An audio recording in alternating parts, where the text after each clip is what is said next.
Sports stories from the 419 in Northwest Ohio, brought to you by a voice you know. It's time to go around the area and around the Hearn.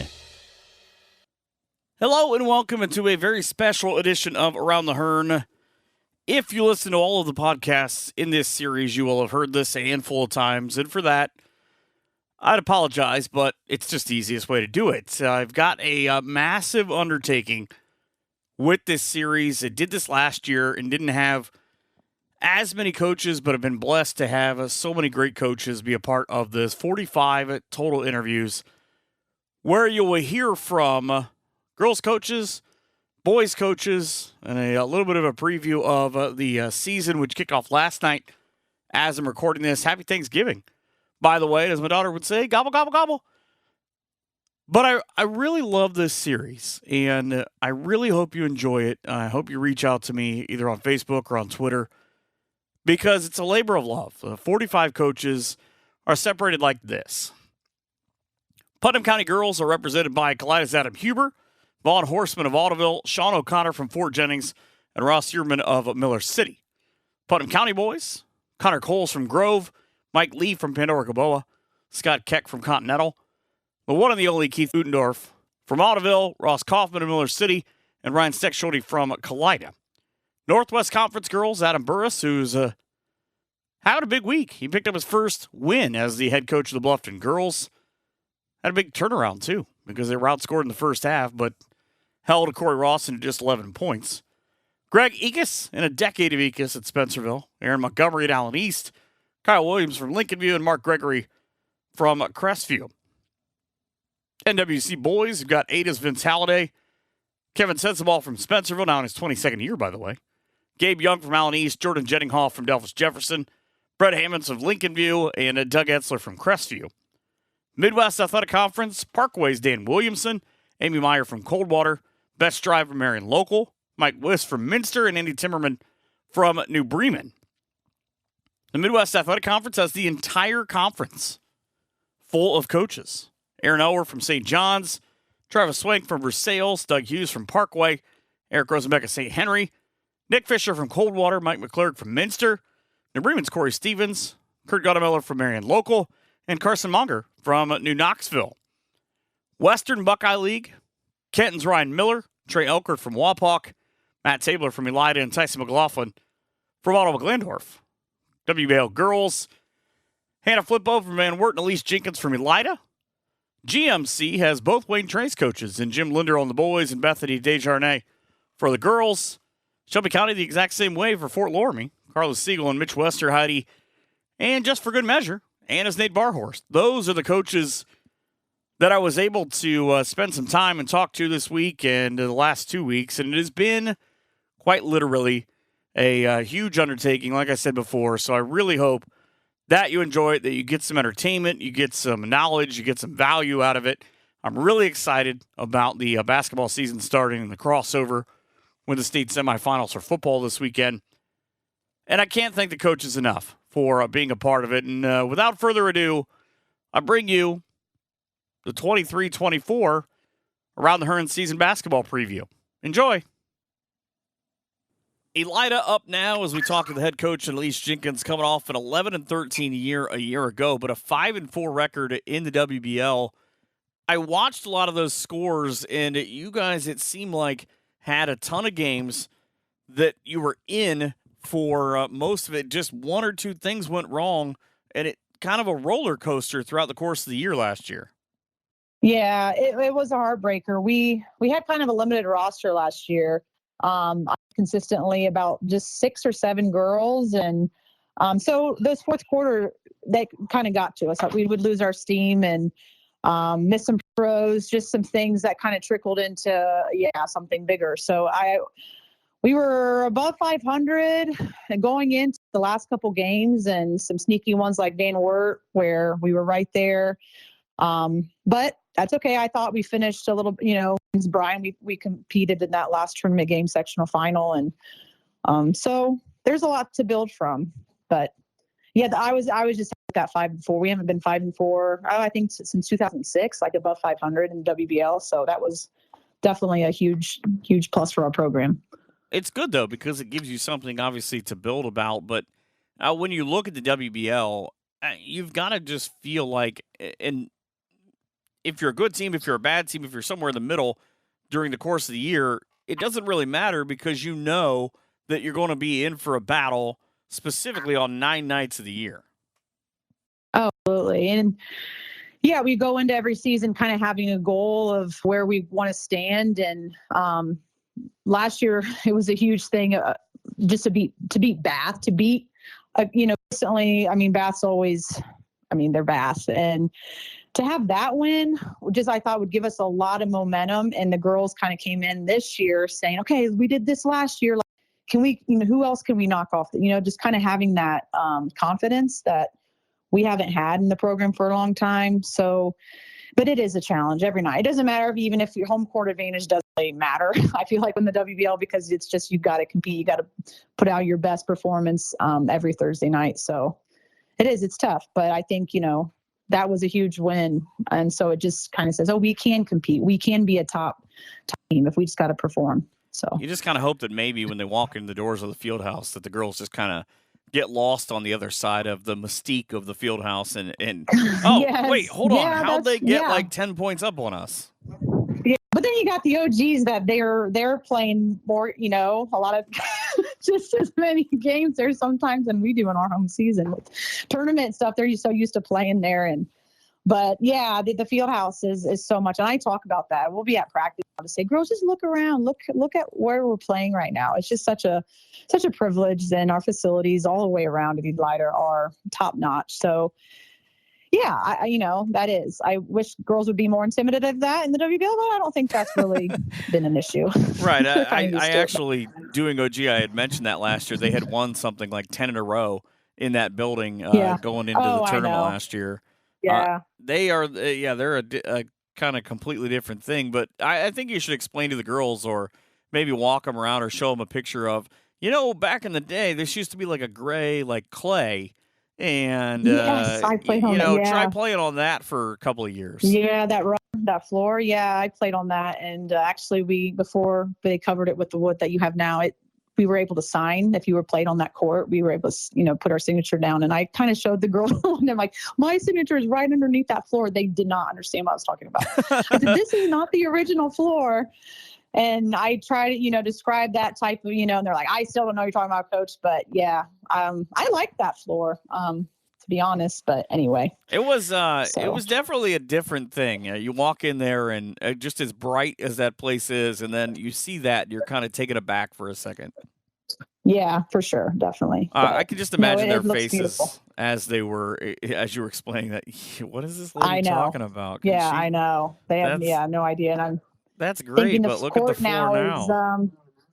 It's been since 2006. So it's been this floor for a long time, but it doesn't seem like it. It seems like, I'll watch 44, some old games. And it's like, oh, I miss, you'll see it and brings me back. But yeah, being a Spencerville grad, I don't really miss it because we never really had good luck there over the years. So, I was okay with seeing that floor go. Oh, okay. I thought you were an OG guy. I do OG, but I'm from Spencerville, so. Oh, okay. It's a little bit of both. I'm a little bit of everywhere. Okay, gotcha. Give me a gym and a microphone and a couple bucks and a hot dog, and you're at home. And I'll call your game. Yeah, I don't care where it's at. Absolutely. Good. When you look at this year's team, you've got the 5 seniors.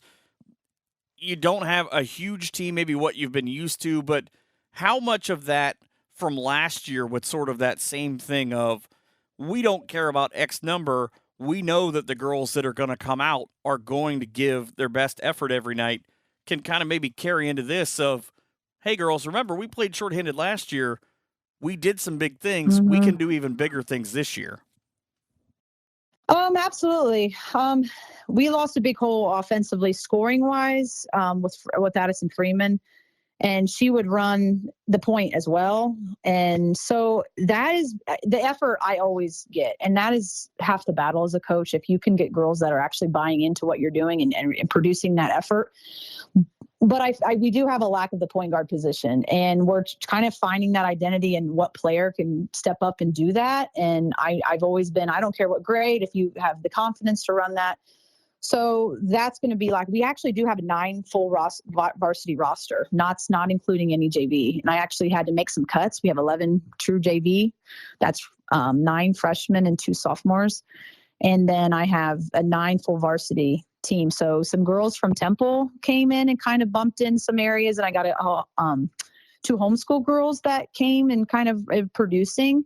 So some holes that I thought was like, oh man, they're kind of filled a little bit. I mean, but still, they're all forwards. None of them are point guards. So that's where we're looking right now. We have some size with Emma Mitchell, a sophomore. She's 6'2". She got some varsity time last year. And Alexis Ward, we got some size for sure, but it's the ball handling that we're kind of missing right now. So we're continuing to work on it. Some girls have expressed, they want to do it. They're just trying to figure out, the point guard is not, you don't have to be the play. You have to just start the play. And so we're going to work on it, but I think it's a challenge that they're ready to do. And the scrimmage, we have a scrimmage with Allen East and Miller City on Saturday. And I know Allen East is a high pressure defense team. And so the next few days, we're kind of putting a lot of pressure on these guards and kind of seeing, okay, which one's going to kind of rise to be the one that wants the ball in those situations. Well, the way your schedule sets out, I mean, you guys take on obviously a load of WBL this year, but pretty much every hitter you can find in the area. When you get to the end of December, though, you right after Christmas sneak in your own tournament. As an Elida, and I mean this in the nicest way, as an Elida lifer, the way that you've said basketball, because some coaches say, I feel like that ages me a little bit when you say that, but how much does that mean to you to be able to host that big tournament and have, most of Lima come in and say, show us what you got? Oh, the Vicky Mock. Yeah. I mean, that tournament's always, it means something special to me, the Vicky Mock tournament. And I was her ball girl. I was the ball girl when they went to state twice. See, and I tried Vicky not Mock, to age you. You did that one. I know. And I do tell the girls, and they've heard it before. And we won that tournament last year for the first time in a long time. And they were more emotional than I was. It was kind of crazy. They were more emotional. We went to overtime with Van Buren in that tournament. So it was really cool to see the girls, like, they were just so pumped. So it's a really fun tournament. I know we got Lima Senior in it this year. It's right after Christmas. You're kind of, the girls focused, but they're very focused for that. And it's a really fun tournament to be in, but they were more emotional about it. And they know that my picture is up there in the gym. Like I'm a little third grader. And, it's just really cool. I'm very blessed. I think about how I was, as a little kid, to dream about just playing in the gym. And then one day to coach in the gym. It's like, am I pinching myself? Is this really happening? Just so blessed, but it is. I love that tournament. It's a fascinating part of your schedule because you have almost 2 weeks off from the time that you play Kenton on the 14th when that happens. And then you get almost a week off before OG comes to visit. Before OG, I know. I'd like to get something kind of in between there, but you're kind of like, well, you got the Christmas and you got the tournament and you got, New Year's Eve. And so, I wish that the schedule wasn't like that, but it's kind of just it's kind of maybe a healing. Let's get our bodies healed. Let's kind of refocus where we at. It's time to watch film, kind of set apart, like, what did we do good first part of the year? Let's now reset. What can we focus on again? So there's productivity. I know that you feel like you got to keep playing and we can scrimmage and stuff and all that, but it's never really been, I think, a factor because we always seem to start pretty strong in that second part of the year. We started with Bath kind of right after that and performed well. So it's just about, I think, the mindset, and as coaches, can we keep the girls motivated to keep getting better, even if we're not playing consistently? So, but I do agree. I wish there was not so much of a gap in the schedule. Right. You got to fight the scheduler. I wish you the best of luck. I'm excited. I'll see you guys, ironically, in January. Okay. That sounds good. That's the OG game? Yes. That's the one you're doing? Okay. Yep. That'll be at Elida, which, like I said, it's not really a home court advantage with OG, but it's always something we're looking forward to. And can we stop? They got so many weapons, but we always give our best, and we can definitely switching up defenses as much as possible, especially with having some height this year. And So it'll be fun. I'm looking forward to it. That's Elida basketball with head coach Elise Jenkins. We've got more coaches coming your way in just a couple of seconds. 5 years of Antwerp basketball now for the current head coach and Hannah Phlipot. And this year, you've got some challenges with losing 5 seniors, and obviously 5 seniors who not only played for a number of years, started for a number of years, but provided a lot of leadership with going into this season. How do you replicate what those last set of girls were able to do? Yeah, I think we definitely have a challenge ahead of us with losing those 5 seniors from last year. But it's been nice that those 5 kind of set the standard for the last 4 years for our program. So, we are looking to be young, but they've had great role models of kind of set the standard for how Antwerp basketball runs, how we handle ourselves and conduct ourselves. And so I think, yeah, it's going to be a learning process for sure, but we've got a group of kids that I think will take the opportunity and step right into some very big roles here this season. Speaking of roles, it's very possible that I may be reading this wrong. You guys start the day after Thanksgiving, so did you bring rolls and turkey and stuffing to any practice with the thought of, if I fill the girls up, then we wait and see how they play later on? Because I imagine that's the day after Thanksgiving. That's got to be hard. Yes, yeah, that's a definite added challenge. And also, when is that practice, and when can I attend it? Right. You want the food, or you want to see the aftermath? Yes. Yes. Yeah, this is actually, I don't know where the schedule change took place or whatnot, but this is the first time I, as a head coach, have been put in this situation with Thanksgiving. And then you also throw in, we're off all week because of parent-teacher conferences. And so finding practice time is also, you got to be kind of creative with that. But yeah, the message all week has been enjoy your holiday, but don't enjoy it too much because we got a big task ahead of us Friday night. Maybe wait and ask your mom if you can have your Thanksgiving on Saturday. Yeah, there you go. Get them all to shift them to the weekend. Just tell them you can't read a clock very well, and you're pretty sure that Thanksgiving has been moved, and just tell them not to argue. See what happens. I'll try that today and let you know how that goes. You got a whole week off after that, Right, absolutely. It is crazy, though, because we were talking about it before, but how the season continues to creep up and creep up. With going to Audubon, you get that break before you get LCC, and then you kind of have an odd break again before you take on Marion. The early part of the schedule has to be kind of frustrating in a way for coaches, I would think, because even in the build before January, you start off in this sprint, and then you kind of have to slow down, hit a couple of yield signs, look around, and go, our next game's not till when? And then you play a couple of games, and then you just kind of hop, skip, and a jump until you're able to actually go full bore in January. Right. Yeah, it's a constant roller coaster of build up with all this anticipation for, tip off Friday night. And then, like you said, it's kind of a lull. And then you're able to build up again and get excited for some bigger league games there in December and whatnot. And then you hit another holiday for a kind of another lull there. But, truthfully for us, we'll take the little breaks. We're only 13 strong this year. So, there's times that we'll hit them hard, and then it'll be kind of nice to be able to take a few days off and hopefully rest up and recoup, and before you hit that another tough stretch. So, how is that with having, or I guess in this case, not having the numbers of kind of having to shuffle around those JV games of being able to build up what your future is going to be with those? Yeah. I think this year we're going to be extra creative. You get 6 quarters a night. And so, allowing our younger kids to play JV, but then there's also a big group of them that are going to have to contribute, at the varsity level as well.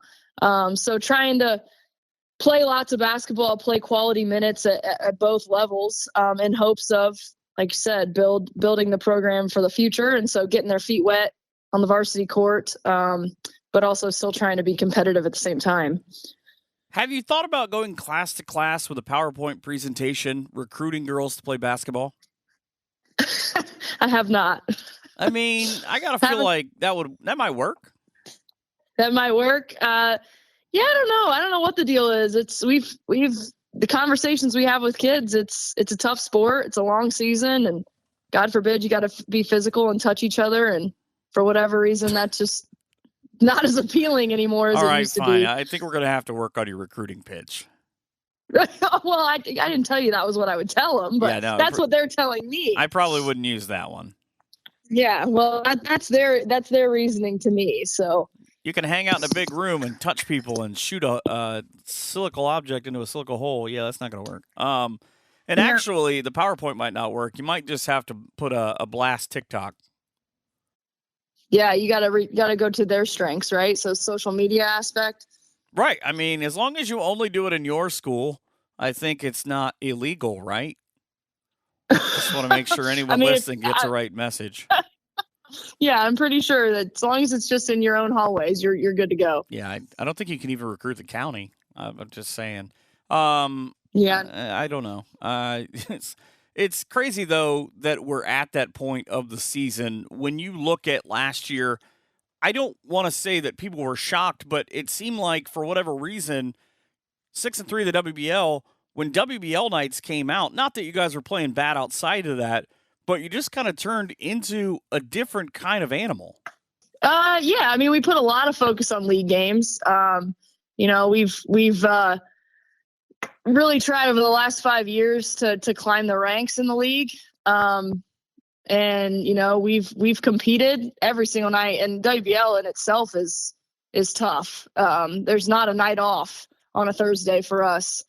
And so, yeah, we put a lot of emphasis on Thursday night league games, and our girls do a good job of competing when they knew, the lights were on and the league title or whatnot is at stake. So, yeah, the last couple of years we've been right up there in the top 4, top 3, top 4 in our league. So, is that where you feel this team will compete?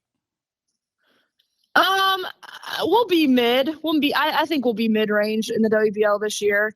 I mean, you're taking, I've got one returning varsity player, and I've got a lot of young athletes, and trying to mold them into, what's their role going to be like? What do we need the roles to be like to be successful? And I think as our season progresses, we're going to continue to get better. But yeah, I think we'll compete and be mid there in the WBL again, because like I said, they take Thursdays pretty seriously. So that's probably because there's food at the end of the rainbow. I wish you and the girls all the luck this year, and I hope that you take absolutely none of my ideas, because generally they're all terrible. I'll keep that in mind. Yeah. Good luck though. Appreciate it. Thank you. That's the end of Phlipot with Van Wert basketball. More from the WBL in minutes.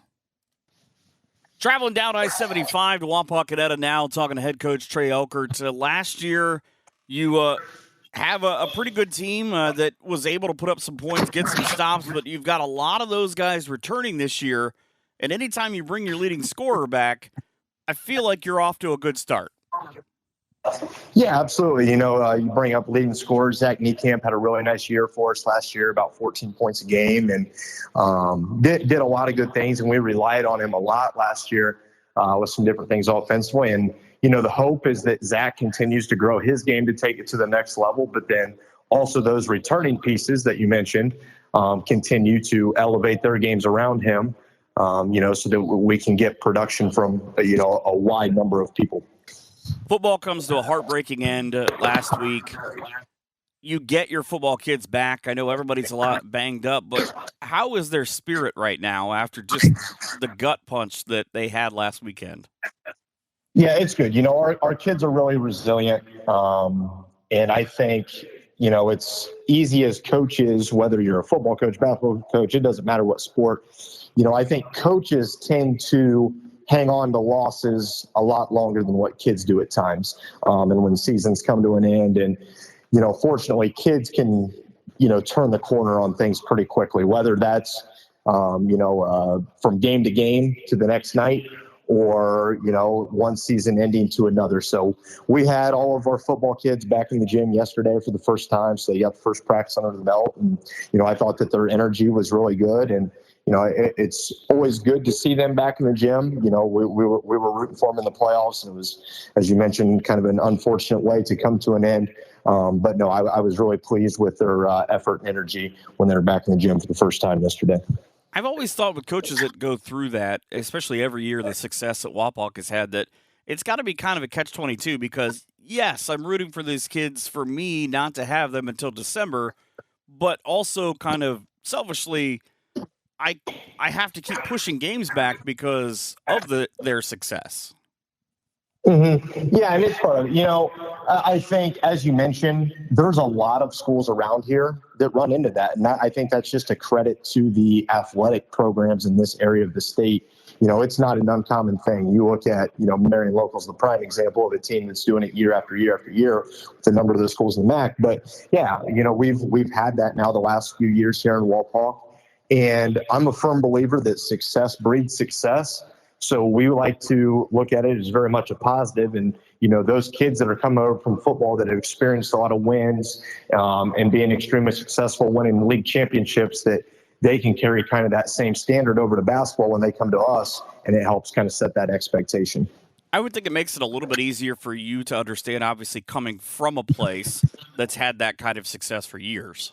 Yeah. When I was in high school at Jackson Center, we were fortunate enough to go on a pretty successful run a number of different times. And, like you said, that's always what you're trying to get established. You always want your program to take the next step, whatever that next step is. And I think year after year, you're always finding ways to better the program.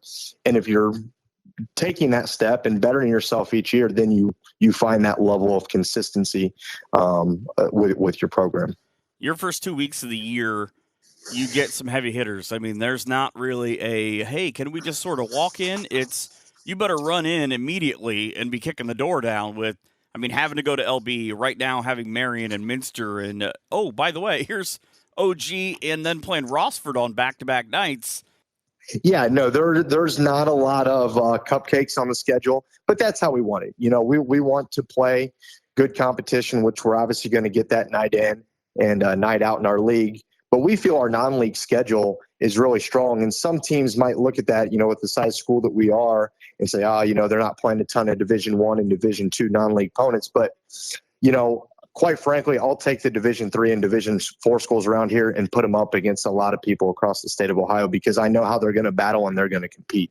They may not have some of the raw athletes that you have at the Division I, Division II level, but I think basketball skill-wise and level of competitiveness, is as good as it is across anywhere in the state with, some of those other divisions. So, yeah, we feel that we have a very strong schedule, and, the hope is that when you're playing that consistently throughout the year that you continue to get better, and by the time tournament rolls around, you're ready to play your best basketball. I know that the obvious answer is the next one, but with important games on your schedule, how important is it to you, or how much will it mean to you personally? January the 20th, you get to go back to Jackson Center. Yeah, so this will be my second time returning. First time was against Dad, so that was a fun one. And, Dad finally decided that, he was going to step down after all the years. So now I got a good buddy of mine, Aaron Klopfenstein at Jackson Center, took over, just a couple years older than me. And it'll be fun having the opportunity to coach against him. But, yeah, it was a unique feeling, a different feeling, I guess, walking in there the first time, going in the opposing team locker room. But now, we've done that, and we're far enough removed that, like you said, it's another game on the schedule, and you want to go there and you want to compete, and, may the best man win. Well, especially because it's the first of 5 straight away games towards the end of your schedule. You have 8 out of 10 at one point from December through January, and it's kind of unique in that a lot of people maybe have that a little more broken up in their schedule. Yeah, we've ran into that, the last couple of years just with some weird ways that scheduling falls. Last year we had a stretch of a lot of home games there in the middle of the year. Now we're back at a lot of away games. I think what's, on the other side of that, we get to open up with a heavy home schedule and we get to close with a heavy home schedule, but that does become challenging in December and January there when you're kind of in the dog days of winter, especially January, I think can be a really challenging basketball month. You've probably to a degree lost that initial excitement of the year kicking off. You're not quite to February and March where we're starting to really get, the excitement build up for tournament. So January can be a really challenging month. And I think it's always important as a coach to find ways to keep, little things to keep the team motivated, whether that be home or away. So yeah, we definitely look at that as a little bit of a challenge on the schedule, but it's our job as coaches to find ways to, turn that into a positive. At least it evens out in your last 5. The only place you actually have to go is that short trip to Salina. Yeah, absolutely. So like you said, I mean, at the end of the day, we're playing 11 at home and 11 away. So, there's going to be times on your schedule where you play a few straight one way or the other. When you look at this team this year, what is this team capable of? I think I think that's a great question. I think there's a little bit of unknown. Number one, we have to get healthy coming off of football. We're pretty banged up right now. And, so getting healthy is number one. And then, it's a matter of getting better each day. I like to think that, we can be competitive night in and night out and build on a lot of the success that we had the second half of the year last year. And so we're going to rely on, we have a big senior class with 7 seniors, and we're going to rely on them heavily, in a leadership position. And then, to help bring some of those younger guys along with them. Well, just from talking to you, I could see why the kids are behind you. I hope you guys do big things this year. Well, I appreciate it. I appreciate having me on, and I've been fortunate here heading into year 4. We got great school, great community, great administration here at Wapak, and we're looking forward to another exciting winter. So look at Wapak basketball with head coach Trey Elchert. More in the WBL coming up in a few. Western Buckeye League talk now for the 23-24 season. No matter what you might hear from the head coach of the Kenton boys in Ryan Miller, coming off of a 7-16 a year ago, but you've got 6 kids returning letter winners that can really be difference makers this year, and you guys are primed with some height and probably some ability to do some things. Absolutely. We have kids that love the game of basketball. I've said this several times this year already to several people, and I believe that it's absolutely correct that I'm going to be able to put basketball players on the court than I've been able to in my first 2 seasons. Just kids that understand the game, kids that have experience, kids that play, pretty much all year round. And so, that's the thing. You start at the top. I mean, you look at your 2 seniors, and Ethan Yoder and Gavin Payne average a combined 22 points and 11.5 rebounds between them. Both guys 6'4", but what's fascinating to me is that you use them in completely different ways, and that Ethan with more of the wing and the guard, and he's able to go out and sort of run the lanes. But you get Gavin and jam him down low where they prevent a lot of things from other teams offensively, but they are a massive load to deal with if they're going on the same night. Absolutely. And, the great thing about the 2 guys is that they're so versatile. They can play anything from the 5, even though they're 6'4", they could play the point. They could go in and they could post up. Exciting to have those 2 on the court, and not just that they are 2 of those basketball players. They've got a lot of experience. Basketball is their favorite sport, and they're good friends too. And so they feed off of each other. And of course, when Gavin was injured last year, he tore his ACL. Ethan just stepped right, and and he actually took that leadership role where Gavin kind of was the forefront leader. He stepped into that role, and just excited to have those 2 back this season. Are you allowed to say that a kid's favorite sport is not football in Kenton? Is that just because they're the basketball coach, they just let you go? Yeah, well, it's been very rare that you get those kids that say, but we have some of those kids, and that's why I say I'm fortunate, right, to have, a good handful of kids that would say that, basketball is their favorite sport. I mean, and it doesn't matter to me. What I really want is I just want kids that want to compete. I want kids that, it doesn't. I guess when basketball season's in, that's their favorite sport. When football's in, that's their favorite sport. When baseball's in, that's their favorite sport. They just love to compete, and they're going to give you everything. And I got a couple kids on my team that, that I would say football is probably their favorite sport, but they're coming to compete, and that's just it's exciting.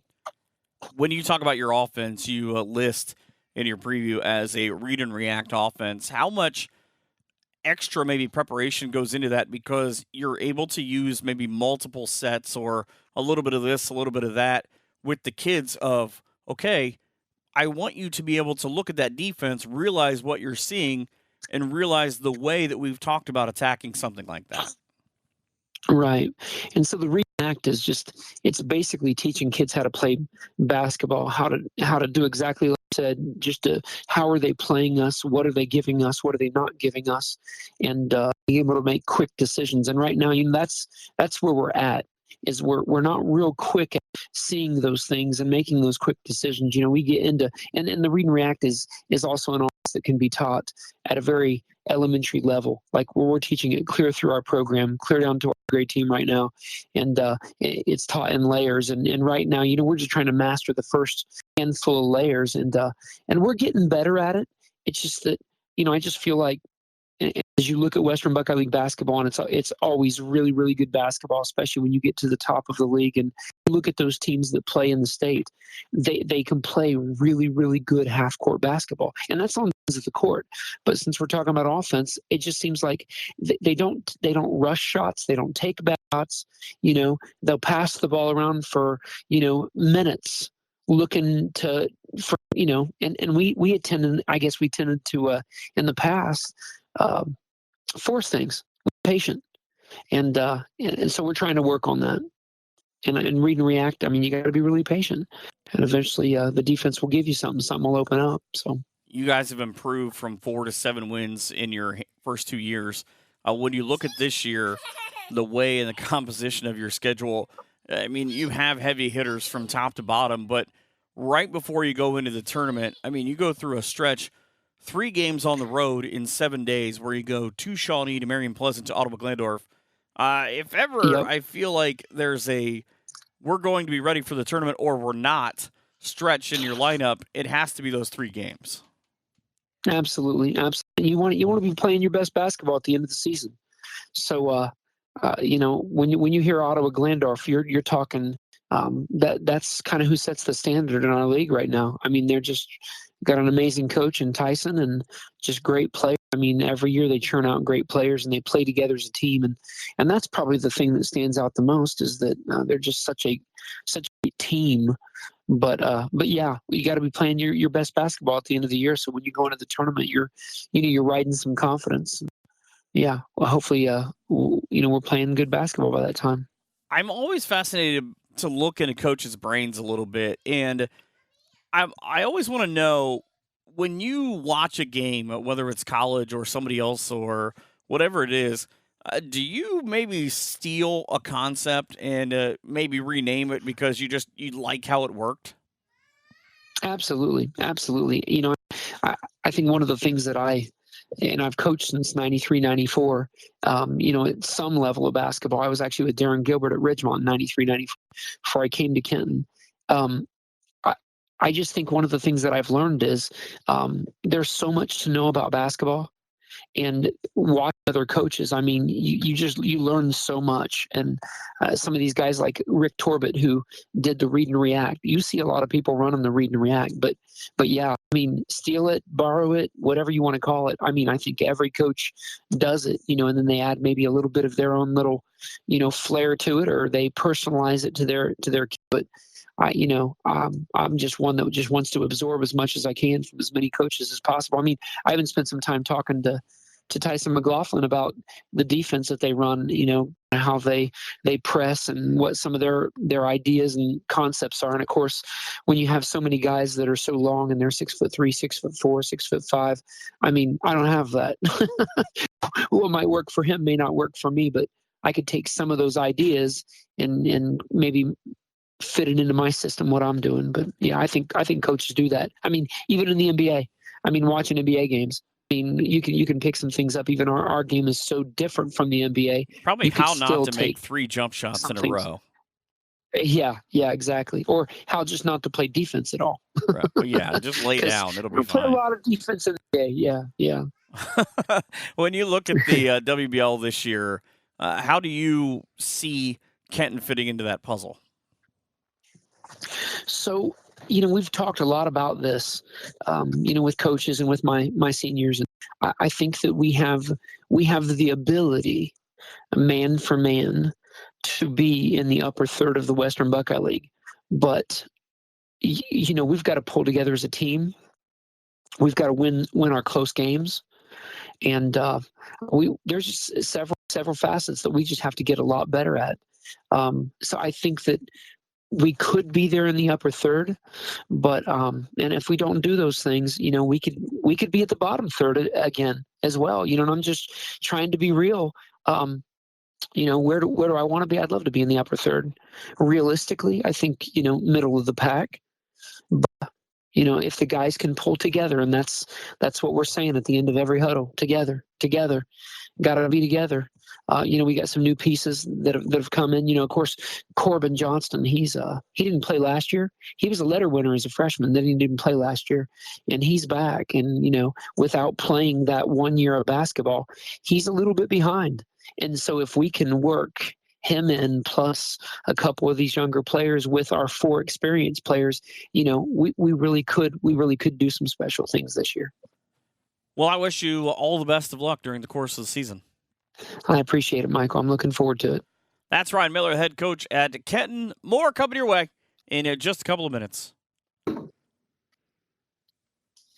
Ottawa Glandorf basketball now with one of my favorite coaches, and I'm even such a fan of him, I'm willing to forget that he's a Duke fan most times, in Tyson McGlaughlin. That if that's the one thing I think that we disagree about, I think we're probably doing all right?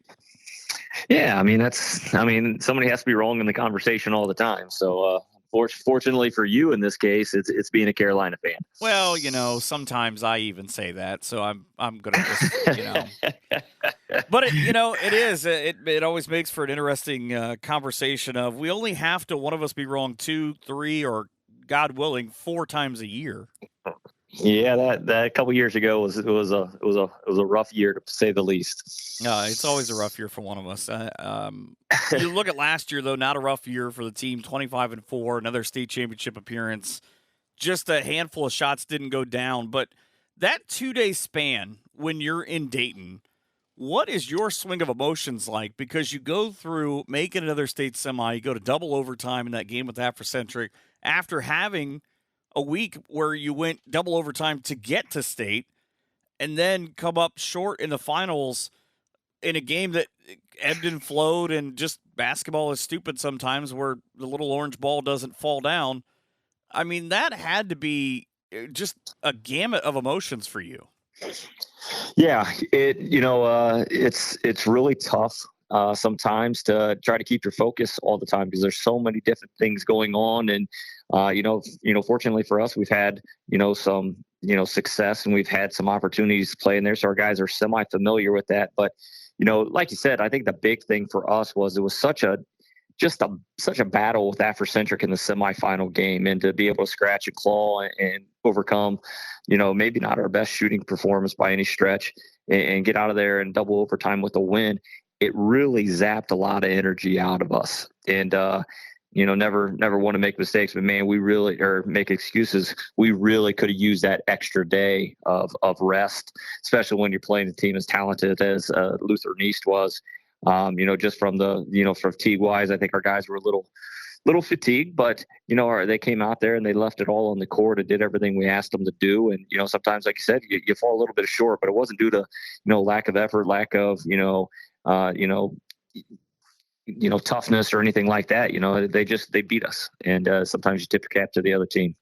Schematically, when you go into a 2-day kind of quick turnaround like that, do you guys have something built maybe going in through the regionals, or because you're going to see Afrocentric, but you don't necessarily know who the team on the other side is going to be? I know you watch both of those games, but do you maybe have a little bit of each team prepared that you can kind of go, okay, we got a little bit of a head start no matter who it is?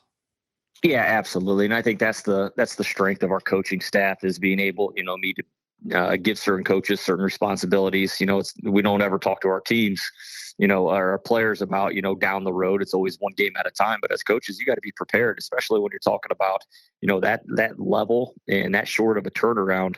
We had everything ready for Lutheran East and Harvest Prep, in case we were able to beat, Afrocentric there. So, you have to be prepared. And like I said, with a short turnaround, less than 24 hours from the semifinal to the final, you got to get the coaches together, get that game plan ready, and be able to communicate that with their players. So it's a credit to our coaches; they do a fantastic job, and I think our guys were prepared, and we left it all on the court. Going through the season, people will look, and it'll happen obviously again this year. People will look and they'll say, okay, we stopped Colin White. We can do a lot of things. Now, again, easier said than done, but how were you able to sort of prepare? Because I know he's a kid that he doesn't care if it's points, rebounds, assists, steals, whatever it is, as long as he's helping the team be able to, all right, now we have to kind of game plan sideways we've got great kids. You get Caden open, you get Theo underneath or whatever, that you're able to maybe sort of shift your game a little bit and not make it so Colin heavy in the game plan. Well, you got to be balanced. And that's something that we've been fortunate to be. You have to have guys at different levels, and you got to use Colin as a decoy. And when your best players, and selfish and willing to do whatever it takes to win, that makes my job a lot easier. So I think it's always important to keep teams on their toes. There's so much attention that's going to be forced and pulled towards Colin. You got to be able to use him to create opportunities for other people. And, it makes the game more fun when more people are involved. I think our guys buy into that. I think it's important for our defensive pressure to create offense for us, and that's something that, we take a lot of pride in. We spend a lot of time, in transition off of defense and trying to get quick offense. So, I think all those things, are, to improve our efficiency. But ultimately, it comes down to execution and guys making the right basketball play. We talked during the season last year about just the maturation of your point guard in Grant Schrader and how Hunter Steckschulte played. And you get guys that come in and are stoppers like Brad Magg, and Ty Bucklet has nice minutes. What is it about these kids understanding their role that when they come in, they know they're not going to be the scorer, obviously, with Colin in front of them, but they're just able to hone in and say, fine, you give me that, I'm going to shut that guy down, or I'm going to be able to set this offense up?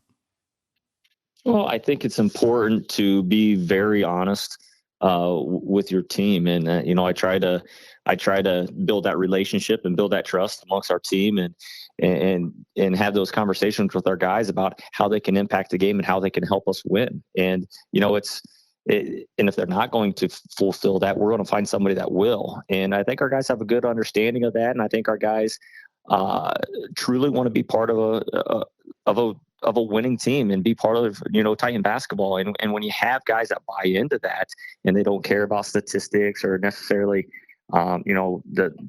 the playing time, then I think you push yourself to be your best. And, I tell our guys all the time, I tell the guys on the bench, I want you to be upset about not playing.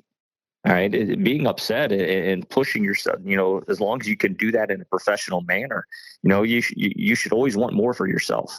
And in order to get more, you got to give more. And, I think our guys do a really good job of that. And again, I think building trust amongst your team and having those conversations is very important to the development of your team. You lose 6 seniors from a year ago. You've got a huge freshman class from last season, now sophomores. Are those some of the guys that maybe they will be counted on, or is it the sophomores and the juniors who got some playing time underneath last year who will be those replacements? Well, I think it's going to be a combination of that. Obviously we got some guys that are coming up that are going to have different roles. It's not a crazy, we don't have a ton of depth this year, maybe not as deep as we've been in years past, but we got guys that are very experienced, between Cade, Colin, and Grant. Those guys started every game, for us, and 2 of those have logged a ton of minutes in their career. So obviously we're going to rely heavily on them. I expect to get Dave Westrick back from an ACL injury, Christmas, New Year's, so that's going to be obviously something that's going to continue to, to give us some additional depth. But, I think, we got a couple of juniors in Grady Tamaza and Ross Mag that have really developed and are going to step up into key roles for us. And, point guard play for me is always extremely vital. And Grady has been everything that I could ask of him. Cade and Colin really taking him under their wings this off season and workouts before school and after school, and kind of taught him what it takes to be successful. And for a point guard in my system, it's one of those things that is not the easiest job. I'm not sometimes the most friendly to my point guards, but we got a job to do, and our execution and how we play relies heavily on them. And that's something that he's really embraced and really worked hard on this off season. Moments where you were a little friendlier last year to one of your guards with Colin White. He gets over 1,000 points. He passes you on the school's record list. He breaks the single game scoring record. I saw your face, so I partially know the answer. But for people who don't know, what are those kind of moments where the team success fuels an individual success, and you're able to see that play out? What's that like for you? Well, I think it shows the importance of Titan basketball, and I think it shows the fraternity of Titan basketball, and it goes far beyond wins and losses. I grew up here, played here, coach here now, and Colin's been watching games since he's been a little kid. But you talk about Colin breaking the school record for scoring 44 against St. Mary's in a big game. Tyson Kerner's there in the crowd, and that's Grady Tamaza's his nephew. I bring Tyson into the locker room after the game. Tyson was tied with Ryan Mag for scoring 42. And to have him in the locker room and Tyson being, just so happy, for Colin and everything like that. I think it shows, the togetherness that we have here at OG. It is something that I don't think happens everywhere else. We talk to our guys all the time, about that. I think it's just special because obviously you want to be the best, and you want to leave your mark. And I think Colin's worked extremely hard to do that the right way.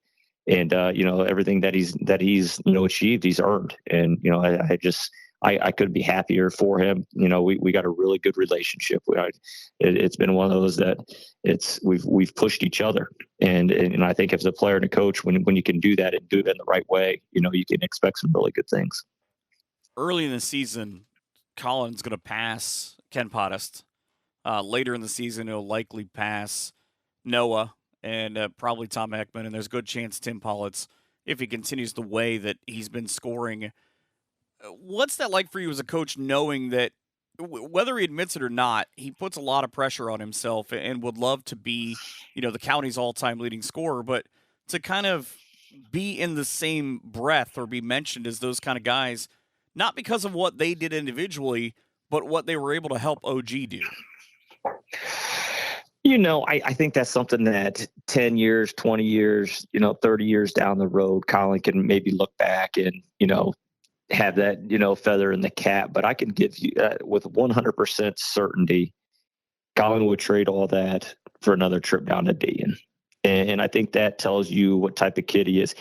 Colin White's going to go down as one of the greatest players in Putnam County history, regardless of a scoring record or anything like that. And, he's going to go down as one of the best kids that have ever went through this, through these halls.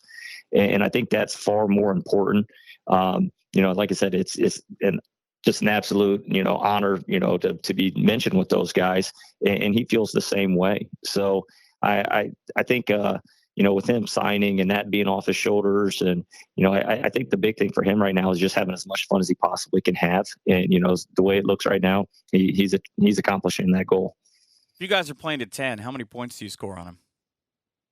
Oh, I'm getting buckets. I'm not stopping anybody, but I'm getting some buckets on them. And kind of the follow-up to that is, my immediate thought was, when Ohio State and Duke play, are you rooting for him to do well, but Duke to win? How does that work? No. I'll go the next 4 or 5 years. I'll be Buckeye through and through for him. I don't like the sound of that. I have the same problem thinking I'm kind of, okay, I'd like to see him do really well against Carolina, but nobody else scores. I'm a little more greedy that way. No, I am thankful for your time. I always enjoy being around you, being around your program. I love what you guys are doing. But more importantly, kind of to piggyback on what you were saying, I love how you're doing it. To be able to see the impact that your kids have on the younger kids, to me, has been just a massive joy.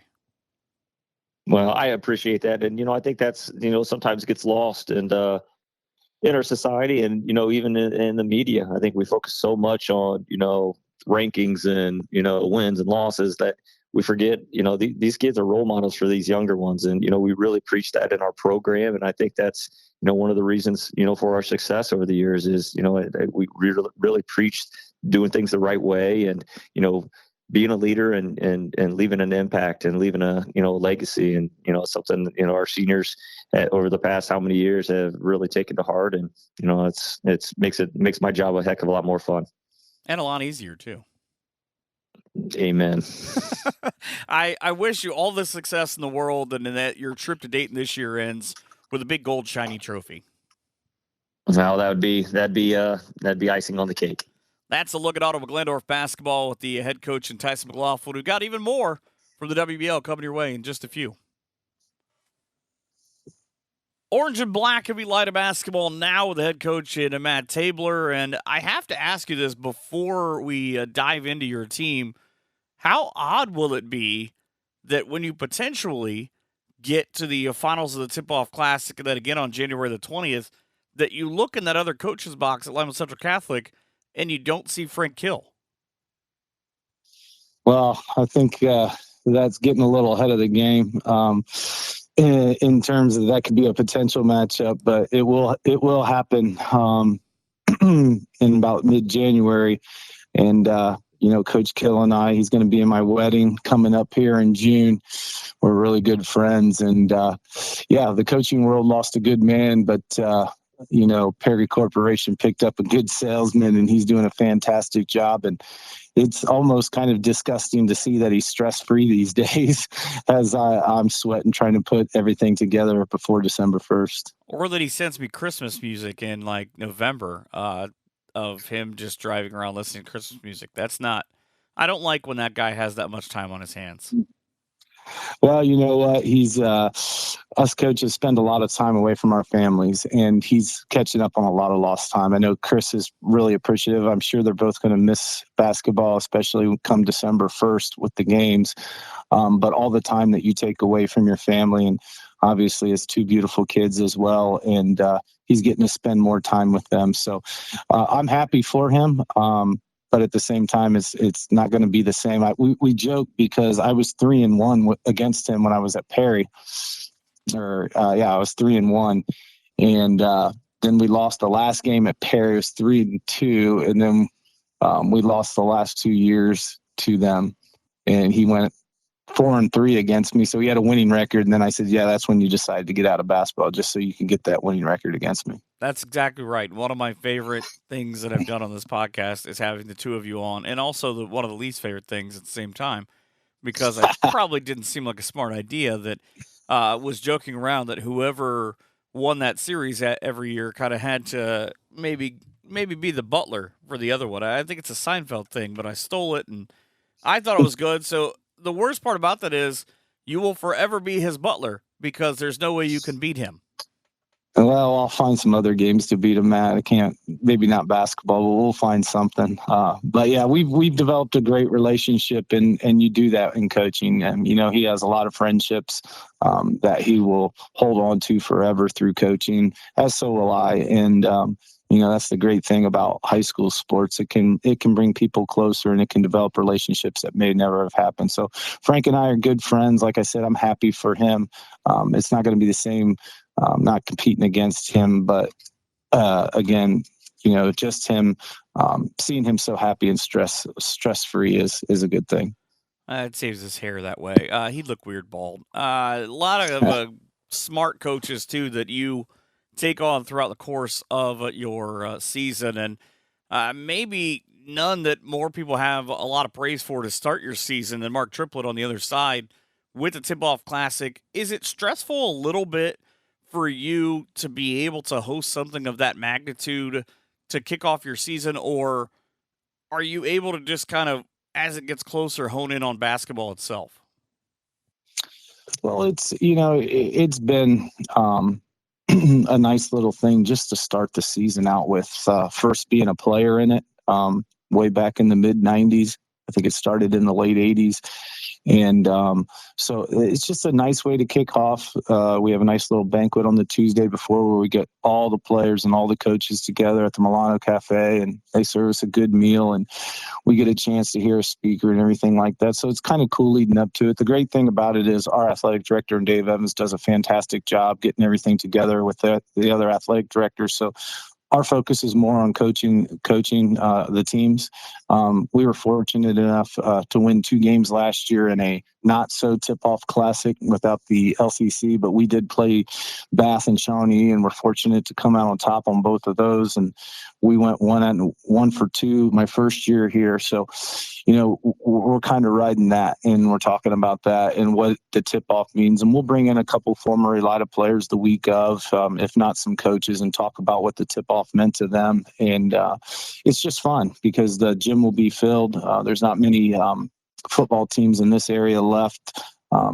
So they may not be at the state championship games this year. And it's just nice to see the field house packed, and it's good. It's almost like a tournament just to start the game, or just to start the season.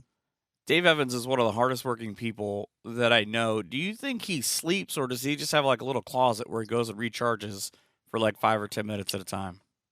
Yeah, Dave is fantastic. I mean, for as many tournaments we hold, a lot of people don't realize that we hold soccer tournaments here as well as softball and baseball, It's going to be a little different this year. We lost some games considering the first 2 rounds are all home sites for this whole Northwest Ohio. So he'll lose a couple Division III sectionals, but hopefully we can fill that void by getting a couple home games for our program.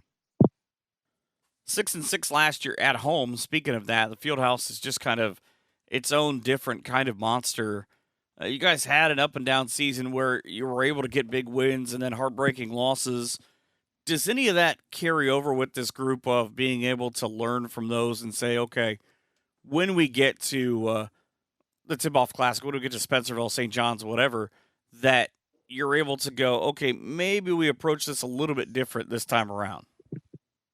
Well, I think the biggest thing is we return a bulk of our players, so that experience we have to reflect back on the experiences. And we haven't been shy to talk about games last year that we were in that no one probably gave us any chance to win. You get beat by a St. Mary's team by 1, who obviously had a player who was playing at Ohio State now. You play Van Wert up 3 with 3 minutes to go at home and lose a heartbreaker by 3, who was a regional team.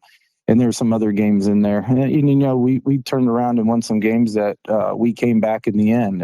We beat a Bluffton team, and we found ourselves down by 8 or 10 going into the 4th quarter. And I think that game actually went to overtime, and we got them. And so, but yeah, we're leaning on experience, and with the bulk of the guys coming back, those are games that we need to win. We need to be on the other side, and so hopefully the experience, not only for the players but as the coaches, to be prepared down the end of the stretch, will lead us to victories in those close games. Not that I recommend it, but you guys were 2-0 in overtime last year. Yeah, well, overtime is never good. But it also makes you think as a player and a coach. And we do end of game situations and a lot of practices to be prepared. I have a great coaching staff. There was a Shawnee game last year that would have been the second game of the season, and we hit 2 free throws, I think with no time on the clock to put it in overtime, and then we hit 2 free throws with 2 seconds to go in the game. But those were all designed out of bounds play by my assistant, Ryan Howard, who does a fantastic job with the offense. And he's prepared, and he's always prepared, and he has the kids prepared on the offensive end. So we'll continue to lean on those experiences from our coaches, and hopefully, the players make the right plays down the stretch. Well, I wish you guys the best of luck starting here in under 2 weeks. Yeah, without a doubt. We have a tumultuous schedule. We understand the WBL is not an easy league, as it showed the last couple seasons.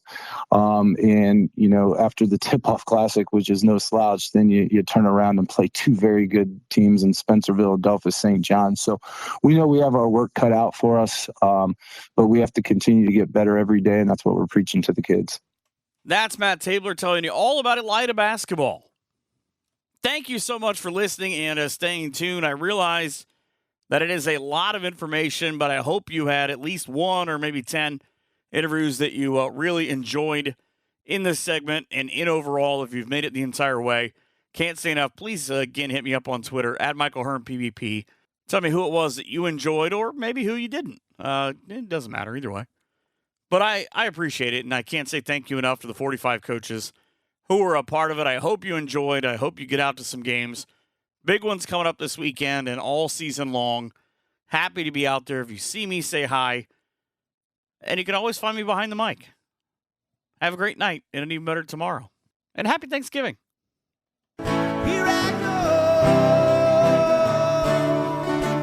We hope you've enjoyed this edition of Around the Hearn. Come back next week for more local stories from the NWO. But until then, be sure to follow us on Twitter @MichaelHearnPBP for more great area content.